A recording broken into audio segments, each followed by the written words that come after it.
What's up, guys? Matt, back working on the Red Dodge rock crawler. Alright guys, so the humidity in the weather in Georgia is pretty bad and it was really messing with the focus on my camera. It'll get better throughout the video, but there is definitely some rough moments with the camera not focusing, and that's due to the weather, and I'm sorry.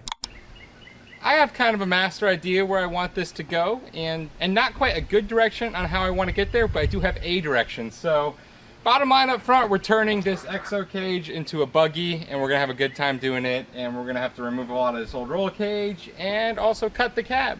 I think that about sums it up. Let's get to it. Here's a side note, this Sawzall is my friend for this whole operation. I'm going to try and Sawzall my way through the entire cage and cab.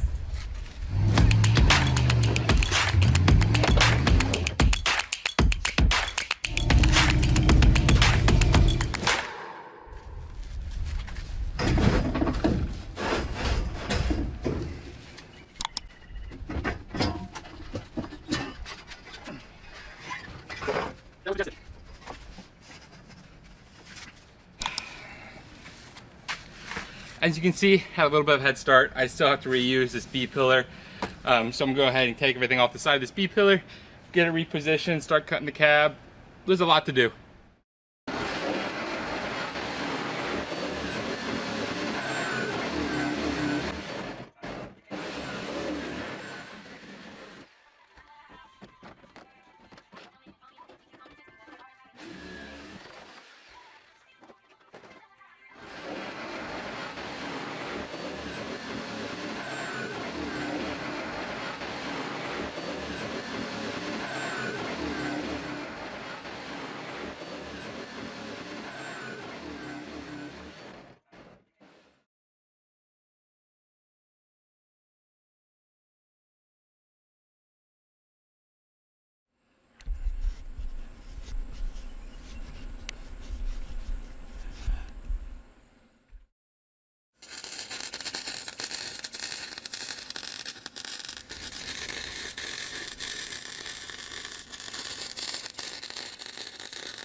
Okay.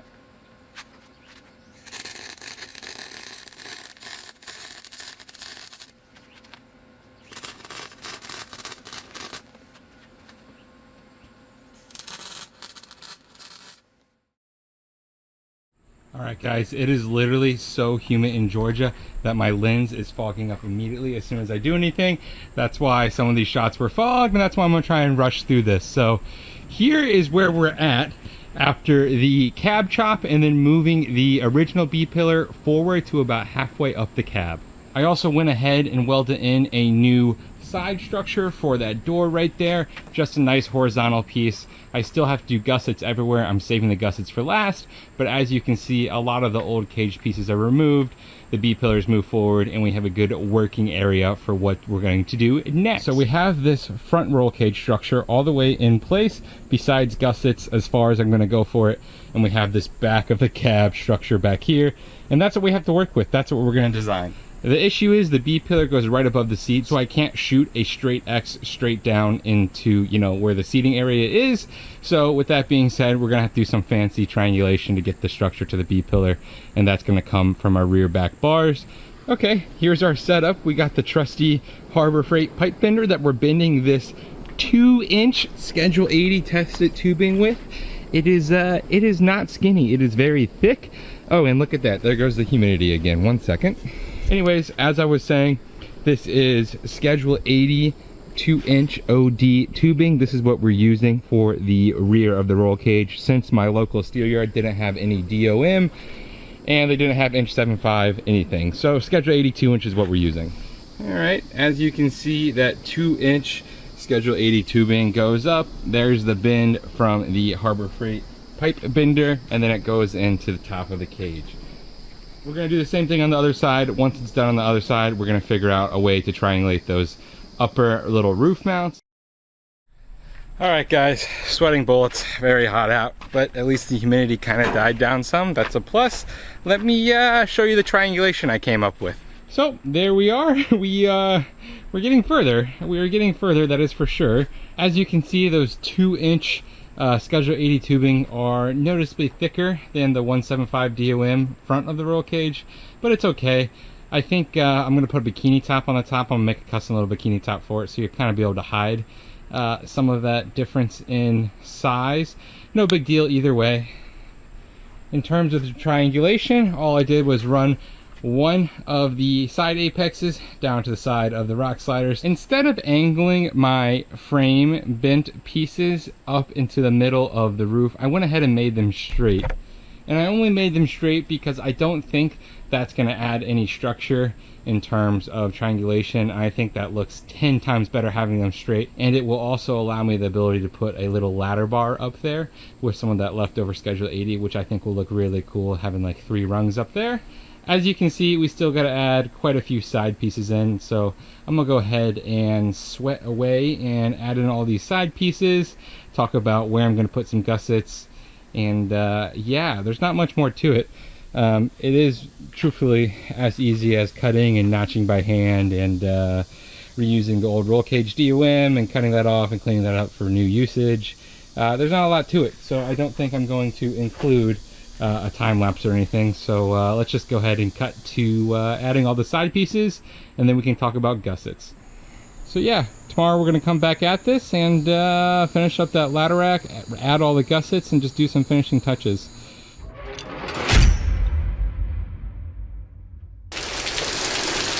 So this is happened as I was welding, which is super great for me. So nice little Georgia monsoon. As you can see in the back over there, we kind of have most of the cage done. As you can see over there, we got 2 ladder bars, and then we have that little triangle coming from the apex of the roof rack up there. You can see how it all ties together. So that's how that's gonna work. And before you say it, I know that that triangle kind of deads into those 2 vertical pillars, but I don't think it's gonna really matter in terms of rollover safety. There's already other cross bracing there anyways, so I don't think that's gonna have much of an impact. I also think that looks the best with those vertical pillars going to the back of the truck. I think that adds a lot of depth and it ties everything together. So yeah, after this rain gets done, we're gonna come back, we're gonna add gussets everywhere that needs to be gusset, especially those 2 back folded over Schedule 80 pipe with the pipe bender. We're gonna add some big gussets there, but we're also gonna add some gussets to the roof and whatnot. So as soon as this rain gets up, we're gonna come back, add those gussets, and then we just gotta install the 2 soft tops that we got. And yeah, that'll be it for this one. So I'm gonna go inside. This rain is not really conducive to working in it.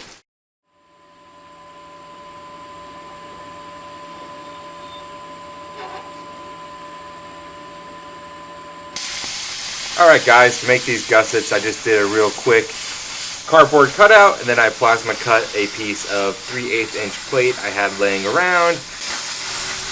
Initially I was doing this with my 4.5 inch angle grinder, but that just wasn't going to cut it, so I brought out the plasma cutter, and this took me probably a 1/10 of the time using the cutter than it would have with the grinder.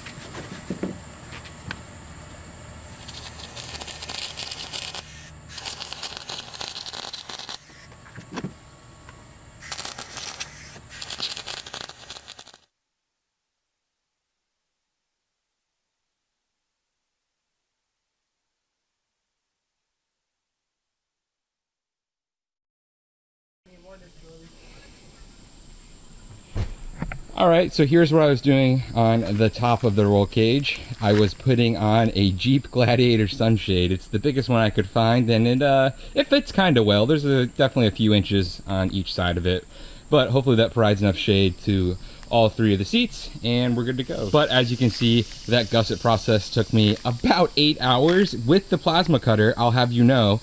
So that was a long time. Lots of pieces of 3/8 inch plate to cut out and then weld onto these apexes, but we got every single corner and every single joint, gusseted it with 3/8 inch plate, and that's how it looks. Some of the welds aren't too pretty. I blame that on, I had to get a new welder. My Vulcan 215, I finally blew up the board on that after 3 years of outside use. The board must have got a little wet, and I blew it up. So I picked up a titanium 170. That's a good little hobbyist welder. It's gonna be good for right now. So the last thing I'm gonna talk about is the last step in this video. As you can see, where I chopped the cab, just like those half doors, there's a bunch of exposed sheet metal. All I'm gonna do is put a cap on all of that sheet metal right there on both sides, and then weld that to the doors to add a little bit of structure to the leftover tub. Just gonna go ahead and use the plasma cutter, cut out some 12 gauge steel that I have laying around, make those tin plates, weld that on, and we'll be done. So I probably won't record that part, so let's just cut to the final montage.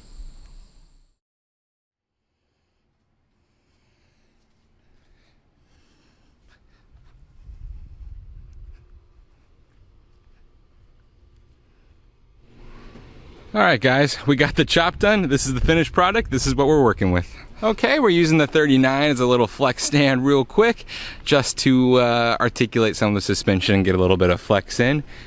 Okay, taking you guys around to what we did right now. As you can see, we went ahead and took a sawzall to the entire back of the cab, as well as redid about 80% of the roll cage, everything from the A-pillar back, basically. Okay, this shot really shows the design of the roll cage and the changes we made. As I said before, I'm not insanely happy with that rear ladder design. There's definitely better ways to do that, and eventually I'm gonna circumvent me not being happy with that by adding some X's going down from the B-pillar, going straight to the frame. I just don't have the material or the design right now to implement that. So that'll happen eventually, but for now, this is the design we're going with. As you can see, the leaf spring front end and 4-link rear end flexes out pretty well, about as well as you would expect from a full-size truck with parts from like 9 different other trucks. But you know, it is what it is. Those Fox 18-inch coilovers are drastically different. As you can see, driver's side is about fully extended and passenger side is about fully collapsed, which means we're about at max flex. The rear driver tire hasn't lifted off the ground yet, but it's very close considering there's 3 PSI in these military beadlocks, and there's no bulge, which means there's almost no weight on that tire. Coming around to the cab, you can see where I added a little shelf to that sheet metal. And contrary to those half doors that are fully welded and then ground down flat to make it look pretty, that new shelf is just tacked in every like 6 to 8 inches. No real design to that. I'm definitely not going to spend the time to weld all the sheet metal to it and weld it all to make it pretty, so I'm just going to live with it. But yeah, walking around to the front, let's get another look at it. It's always funny saying the 39 looks small next to something, but the 39 Chevy definitely looks small next to the full-size truck. Here's a good time to talk about a future project. We're gonna go hydro assist, maybe full hydro, but probably hydro assist with this full Heim joint custom steering. I think hydro assist will definitely be the best option, especially once the front has a spool in it. But yeah, those military Humvee beadlocks with under 5 PSI, they actually bulge pretty well. They really don't put a terrible contact patch down. You know, it could be a lot better with a much lighter, more flexible piece of rubber. But, you know, that's not too bad. That's a good amount of bulge, and that's definitely a really nice contact patch. I'm gonna be happy with those considering I paid, I think, $400 for 5 of them. Also, I don't know what kind of luck I have, but this 5.9 Magnum is not leaking at all, and my 12 valve doesn't leak at all. So I don't know if I'm just really lucky with my Dodges, but none of them leak. So yeah, guys, I think that about closes out this video. This is the, I'm gonna call it like a buggy transformation, cab chop. I don't know what I'm gonna label it, but this is definitely the conclusion of the next big step of my 2nd gen rock crawler. There's definitely a lot more on the list to do to it, and it'll definitely be getting done, but it'll probably be in a few weeks once I move up to the Northern Virginia area.